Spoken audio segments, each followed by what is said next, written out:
મેં મારો board લગાડ્યો, doctor Ashok Maheshwari પ્રથમ જગદીશ ડિસ્પેન્સરી, તો ગણેશનગરમાં એ બજારમાંથી બંધ કરી પછી અમારા નિવાસ સ્થાને 90 થી 95 મેં મારા ઘરે કર્યું નિવાસ સ્થાને દવાખાનું જગદીશ ડિસ્પેન્સરી. કેટલા મારા વાલા કેમ્પો રાખ્યા હો, અને વિવિધ રોગોના કેમ્પો. ડૉક્ટરો આંખના કચ્છ વિકાસ ટ્રસ્ટ, આંખ વૈષ્ણવ સાહેબ ડૉક્ટર, આંખના સર્જન, એવા કેટલા.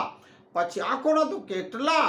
પછી વિવિધ રોગ અમદાવાદના મોટા મોટા ડૉક્ટરો, ડૉક્ટર સમૈયા સાહેબ, ડૉક્ટર દવે સાહેબ, તો યુરોલોજિસ્ટ, પેટ આંતરડાના સર્જન સાહેબ. પછી અમારા ગાંધીધામના કેટલા બધા ડૉક્ટરો એ કંઈ ગાંડા હતા કે મારી કેમ્પમાં આવતા હતા? હે, કોઈ પણ ધ્યાન ન દે આ વાતને, આ સરકારના ખાતાઓ. હે, મારી યારે બીજા મારા ડૉક્ટર કેટલી સેવાઓ આપતા.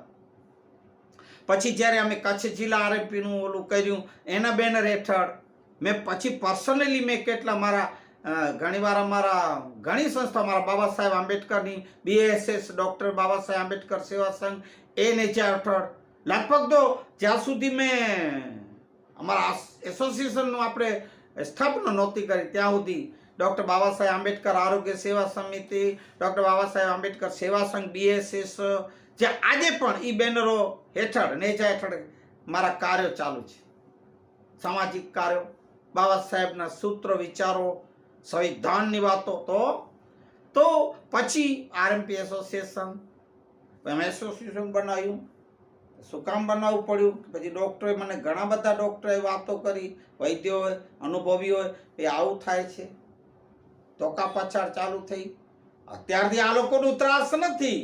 તો આપણે એમ થાય કે કાશ્મીરના સરહદે જે આતંકવાદીઓ ને ત્રાસવાદીઓ છે, ના ના, એ રે બોર્ડમાં બેઠા. તો શું છે? એ નથી તો 40 વર્ષ થઈ ગયા. હે, કેવી પાછી દાદાગીરી. પછી મેં 1995માં આલ્ટરનેટિવ, જેમાં એલોપેથિકની છૂટ છે, એ મેં કલકત્તાનું લીધું. એ પછી મેં અમારા પૂજ્ય બાપુ શ્રી 95-96માં જ્યારે ઓસ્લો બાજુમાં ગાંધીધામમાં રામકથા કરવાયા પૂજ્ય મોરારી બાપુ, ત્યારે મેં અમારું એક ત્યાં એક હતી ઓફિસ દુકાન, એમાં બી મેં દવાખાનું ચાલુ કર્યું. જય સિયારામ દવાખાનું. બાપુ પધાર્યા હતા ઓસ્લો, 4 રસ્તા, ઓસ્લો સિનેમાની બરોબર સામે.